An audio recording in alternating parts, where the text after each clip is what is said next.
Hello and welcome to another edition of Hoover's History. And we're going to start off with summarizing Chapter 8. And with the summary, some things that we're going to be going over on Chapter 8 are going to be the following. First of all, this is launching a new nation. And we already went over the Articles of Confederation, how weak they were. And then we already went over previously the Constitution of the United States and how it was ratified.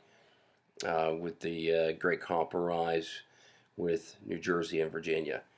So now we're getting into George Washington basically is going to become Commander-in-Chief, the first President of the United States under our current Constitution, and he's going to take office.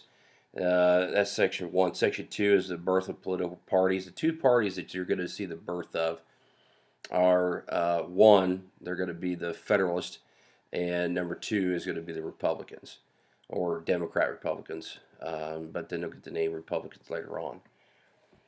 Section 3 is trouble abroad and at home. So we're going to look at that and see what kind of problems we're going to have with trouble. And then Section 4 is finally the presidency of John Adams, who obviously is the second president of the United States of America. So let's go ahead and dive in. Take a look at this here. So George Washington is going to take office, first president. He sets a standard here. They set it pretty high, and he's going to be the head of the executive branch. Says there's three departments of the executive branch. Here we go.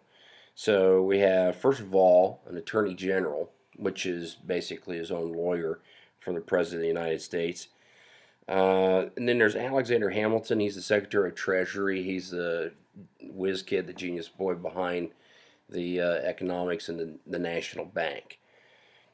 So he's an outstanding leader and an expert, obviously, in economic affairs. Then we have some other individuals like Henry Knox. He's a former general, if you remember that name from basically the cannons that were brought down to take back New York. Let's see, what else do we have? He's going to be Secretary of War. That's going to be Mr. Knox. And he's going to have another one here. Thomas Jefferson, author of the Declaration of Independence. Also, Virginia University named after him, and did some other things as well. He's going to be Secretary of State.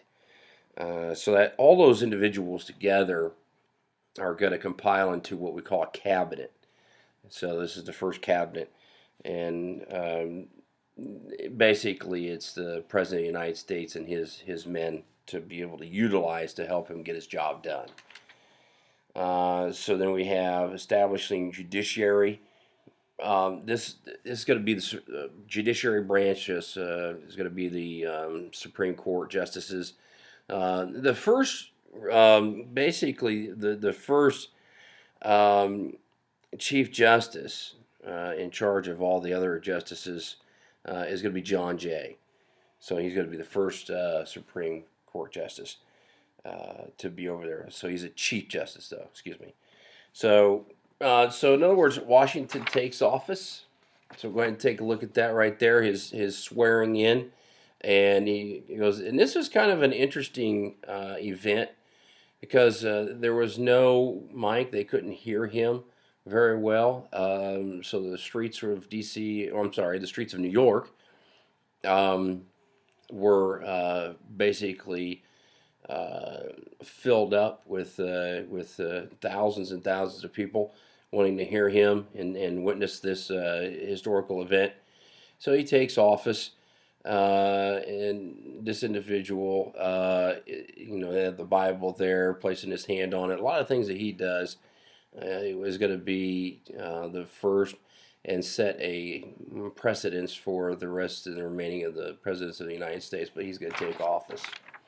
So he has a large job and area and a lot of pressure. I couldn't imagine the pressure that he would have on him. To actually have. So then we get into the nation's economic crisis. Obviously, this is because of debt. So to get out of debt, we have basically Hamilton talking about taxation and he has a plan, financial plan. So paying off the debt. So for everybody to share the debt, he wants to honor it all in full. The United States does. People are going to basically invest in it again in the future. So many Southerners in Virginia opposed this plan to repay the state debts because it was the North that had most of the debt, not the South. So then there was agreement reached, but here's something here. Watch this. Southerners would support Hamilton with this agreement um, of help paying the debt. And this is another, I would think, one of the great compromises or one of the sneaky little deals that they have. And that plan is to have the federal government repay wartime debt. Okay, in return, now here's the kicker. Okay, the South, which would be Virginia, the capital would basically rise along the banks of the Potomac River, and that's between Virginia and also Maryland, and that's where Washington D.C. is going to be at. That's not by mistake. This river, the Potomac, and that's where Washington's house is at.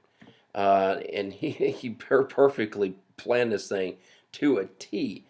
So I think he had something to do with it as well, just not Hamilton. So the National Bank provides a safe place to deposit the government's money instead of all these individual banks and private banks. So the power of the government under the Constitution, it says unconstitutional means this because we have people that are opposed to the bank, and one of them is going to be Thomas Jefferson. He insisted that the law establishing the bank was unconstitutional. That means that it's contrary to what is obviously permitted in the Constitution. That's why it's called unconstitutional. So he argued that nowhere in the Constitution there was actually a provision allowing Congress to set up a national bank. So Jefferson's view was that the Constitution permits only what it specifically says and is called a station of the Constitution. Then you're going to have other individuals like Hamilton who are for a loose interpretation of the Constitution. So it's kind of like wavering back and forth, and that's a loose interpretation instead of a nice tight and constricted, very tight Constitution. It just depends on how you look at it and manipulate it and kind of play with it. So for basically, this suggests that there were things that are not directly permitted in the Constitution the Constitution could do. So you already have a disagreement in the Constitution. This is going to bring us to another one. That's the Whiskey Rebellion, and that's individuals, that rise up. So, I think I might be getting ahead of myself just a little bit. Let's go back to the branches of government first of all. There are three branches of government. Let's cover this real quick. We've already gone over this. So the branches of the government are going to be the executive branch, which is obviously it's going to be the president. You have the legislative branch. Now remember, the legislative branch has two houses. Okay, it's overall called Congress, but there's two houses. So you have the House of Representatives and then the Senate. And then the last one is going to be over here, and that's the judiciary branch, the judicial branch. So those are the individuals who interpret the law. And then these guys are going to have checks and balance for each one, all right, to keep an eye on what either one's doing and also their power. So remember, when we talked about the Constitution of the United States and studied it, it's the legislative branch who holds the most power because there's the majority of the words that are written in the Constitution actually state their power, and they have more power than anybody else in the Constitution of the United States. And the first one that is mentioned out of the two houses is the House of Representatives because they want the people to have more power. The next one is going to be the executive branch. The executive branch is second most power if you look at the Constitution. And then finally the judicial branch right here, the judiciary branch, that's going to be the third one and with the least amount of power. Okay, So, yeah, we talked about the National Bank, and here's a little cartoon of the National Bank if you want to go ahead and read that real quick. Obviously, you're going to have this is it says right here. It says we need one, and it says here. I'm trying to read this backwards. It says one strong national bank, and if that's going to be Hamilton, and then the other individual right here. Okay, that's going to be Thomas Jefferson.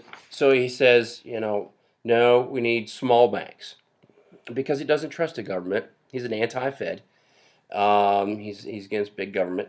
And then George Washington is over here, and he's got basically a bill in his hand. And what he says is, does anybody have change for a Franklin? So pays for Franklin. So that'd be what bill? $100 bill. You're right. So now we're going to get into the Whiskey Rebellion. And the Whiskey Rebellion is kind of interesting because it says right here, it says bottling up the Whiskey Rebellion. This is the first test of our nation and its strength, okay, to see if this new executive branch would work. And I'm not going to go really in depth with that, but basically they put a taxation on whiskey, trying to get more money, and they don't like it. They never had tax on it before. And there's two types of taxes here we're playing with. You can pay either all at once, okay, a flat fee, or you could pay an individual fee. I believe, like on the gallon. So it's either a gallon or pint, I forget. But then that would be more money if you went that way. So it's less money if you can afford it, right up in the long run. It's less money, but you got to be able to afford to have all that money up front. And the farmers didn't. So the farmers lived pretty much, literally case by case, off of their whiskey. So it hurt them. And there's just like Shays Rebellion. This is going to be pretty much the same thing. There's another rebellion saying they're taxation without representation. So George Washington doesn't want to put up with this. So he puts it down pretty quick for the Whiskey Rebellion. So because of the taxation without representation, so there was a revolt. We were talking about that. So it's going to test the strength of the new government. So he's going to. So it says here, Washington responded quickly to the challenge of the federal authority. So he sends up a militia to Pennsylvania. So that's where it's happening. It's on the west side of Pennsylvania, not the east side. So when the rebels heard that 13,000 troops, federal troops, were marching against them, they quickly scattered. Washington later pardoned the leaders of the rebellion, showing mercy as well. So that's that part right there. So that's section 1. Section 2, we're going to get into political parties, the birth of them. So we're going to go over a couple of words here. First of all, faction. Define that as an organization, organizational political group is called a faction. We have James Madison that's involved with this. He says the following words are by James Madison. This is a quote. Among the numerous advantages basically promised by a well-constructed union, one deserves to be more accurately developed than it intended to break and control the violence of faction. Thomas Jefferson, Alexander Hamilton, they're all going to come in here. Now, Hamilton warned that the spirit of faction might basically work like a spark to bring a mob rule and chaos.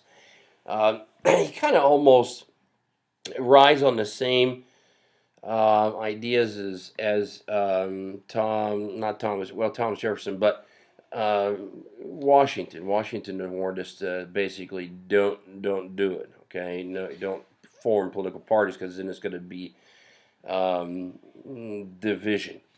And he's right. I don't want to made this up. Okay, so this is right here is the birth of the political parties. So over here we have the Federalists are right here. So that would be Hamilton, and then Thomas Jefferson's on the other side. And here's now this is the Federalist. Okay, that's their emblem, And that used to be basically a donkey. That would be the Democrats. Now this is the Republicans right over here. Okay, so that's the elephant. And then George is over here and he says, "Don't do it." Okay, don't do it. But do we listen? No, we don't. So that's political parties, and they start to split, okay, and give us division. So that's the political parties. Republicans against Federalists. We start to do that. So the main Republicans right here is Thomas Jefferson. If we take a look at that, they were led by Thomas Jefferson. They believe people should basically have political power because he's an anti-Fed. We already understand that. Favored a strong state government. Again, doesn't surprise me because of the people. And established agriculture. Again, doesn't surprise me because it's common man. Favors strict interpretation of the Constitution, which we already covered in the last section.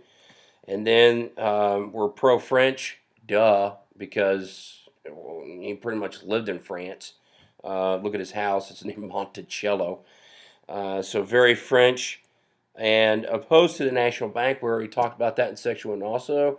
I bet you Hamilton's going to be for it since he made it. It's your baby. And he opposes protective tariffs, okay? That's on imports when we talk about tariffs. If we go into the other side with the Federalists, okay, the head guy right there, we already talked about him, is Alexander Hamilton. Okay, he's the, like, opposite, okay? So this is right here. Basically led by Alexander Hamilton, the Federalists, believe wealthy and educated should lead, okay? Not the rich and non-educated, because they don't trust you. Favored a strong central government, because, again, they don't trust you. And emphasize basically on manufacturing, shipping, and trade. Those are all about merchants, okay, not about common man. Now, this is all East Coast, nothing West Coast, no farmers, not common at all. And that's the rich and the wealthy, nothing to do with the poor. Favored a loose interpretation of the Constitution, basically that way you can play with it a little bit with putty in your hands. Pro-British, opposite of French. So when the French and the British are at war, these two guys are definitely not going to have the same kind of view, and that's going to happen real soon. Favored the National Bank, no kidding, because he actually birthed the thing, and then favored a protective tariff. Uh, so basically, that goes back to trade, the protective tariffs. So that's it with the Feds and Republicans. Let's go on to election of 1796. We have an election here. This is going to cause some problems because we have Thomas Jefferson, TJ. All right, go TJ, Thomas Jefferson. Okay, this is the election of 1796. This is serious tension. Okay, you can actually cut it with a knife. Thomas Jefferson is going to be versus John Adams. There can only be one. So that's their issues right there. And we already know by history, John Adams beats out Thomas Jefferson.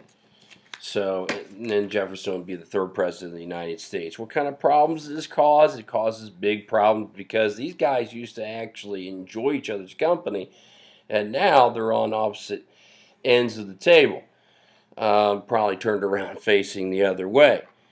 So totally different viewpoints because they take it very extremely impersonal.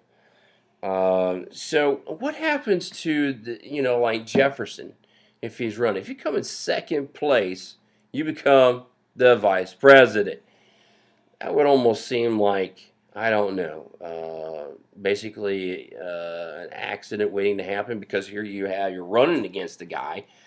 You're throwing everything at him that you got so you can be president of the United States, and then you lose, and then you have to work for him? Okay, there's a problem with that. So that is what happens. So the president and the second place candidate becomes the vice president. Adams finished first, Jefferson second, and basically the country thus gained a Federalist president from John Adams and a Republican vice president. And not surprisingly, this led to very serious tensions during the next 4 years. No, not good, not going to be good at all. Um, Let's go on to section 3. We're going to take a look at what kind of troubles they have at home and abroad. That was a really fast interpretation of Adams' presidency. But here we go. We're going to take a look at troubles home and abroad. And we're going to have conflicts in the territory. The reason why we have some conflicts in the Northwest, and this is it. You're going to have to look at this one. So we have conflicts in the Northwest. So you have this guy right here. He's called Mad Anthony Wayne. Look at him. Isn't that one tough guy? He's got to be carried. He doesn't care if he's wounded or not. He's got his sword all pointed. And this guy right here, this is Little Turtle. And he's the unfortunate individual who falls under the sword of Mad Anthony. And that doesn't go out too good. Oh, and he gets, here's a good one. Little Turtle is not by himself. He's got British aid.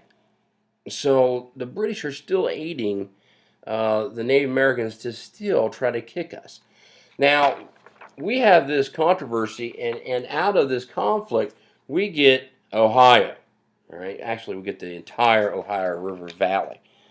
So that's what we get out of it, which is a big chunk of land.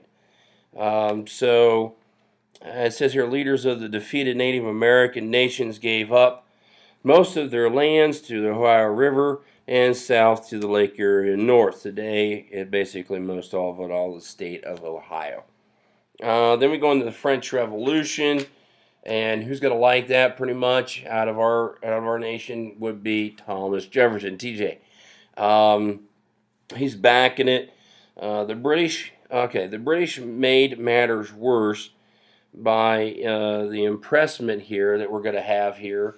They're at war with the French, and impressment, here it is. Impressment is of sailors on American ships, which meant seizing the sailors and forcing them to serve in the British Navy. Not a good idea. That's an act of war if that were to happen today. So we got Hamilton. He's talking to the president at that time. Who is it? John Adams. He talks to the president and basically staying friendly with Britain. Why? Because he's pro-British. And he urged the American prosperity to depend on trade with Britain because of, yes, trade. It's all about money coming in, going out. Okay, you don't want to lose one of your largest clients because the British purchased 75% of the American exports and supplied 90% of the American imports. So we got that much going back and forth. So whose side should we be on? And by the way, we were all British anyhow. But who came to our aid in a time of need to give us basically the ships and bottle up Cornwallis, Yorktown? The Frenchies, that's right. So we have that issue right there with the French. And so we come out with a treaty on this. And before that, this is it right here. Trying to stay neutral. It's hard to do. It's hard to do. I mean, so you got the French here, you got the British ship over here, and then you got the French ship back here, flying our colors. And then right here is the impressment of the sailors. Okay, so set Americans free, and then we have this treaty right here, this treaty. So we have the John Jay Treaty. Republicans basically saying no, no, no, no, and the Federalists vote yes, yes, yes for the treaty. So, and that's John Adams. We'll see what happens. John Jay angered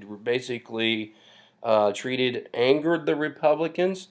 This treaty did because they claimed that the United States had given too much and gotten too little to stay out of it. So Washington retires basically from public life. Washington gives a farewell address. He makes some points here. Okay, so he's going to retire. This is his retirement here. Washington's basically retiring from public life. So he makes a couple of warnings here. So there's two warnings I want to point out to you. Washington called for America to do the following: to steer clear of permanent alliances with any portion of a foreign world. We didn't do that. Okay? Second one, and he's had several warnings. This is another one. Warned against the rise of political parties and sectionalism, because there's going to be sections, okay, instead of unity, as a threat to the national unity. And it does. I mean, we just got done with the government being shut down, and that hasn't happened for 17 years. And it was shut down then for 2 weeks. So you tell me, who shuts down America? That's right, the government does. Government shuts us down. Okay? Shame on you. And that's this right here. Shame, shame, shame. Okay, so in 1798, his seclusion was briefly interrupted, though, when he was retired, and they thought about bringing him back when there was a prospect of war at this time with France. Basically caused his appointment as commander-in-chief. So they wanted to bring him back in and lead the soldiers of the Provisional Army. And he was much worried by the political quarrels that were over the high commissions. But the war, basically the cloud of war passed away. Thank God. So we dodged one right there with John Adams. So those are some things that he warned. What did he do? As he left office, Washington actually could take pride in accomplishments. Number one, the United States now had a functioning federal government. Number two, the economy was improving. We were getting out of debt, getting better. Washington also avoided war. What else did he do?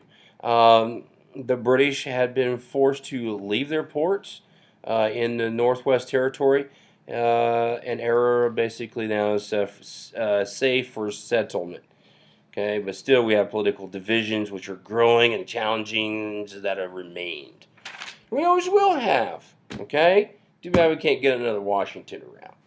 But yeah, so presidency of John Adams, check him out right there. Okay, presidency of John Adams.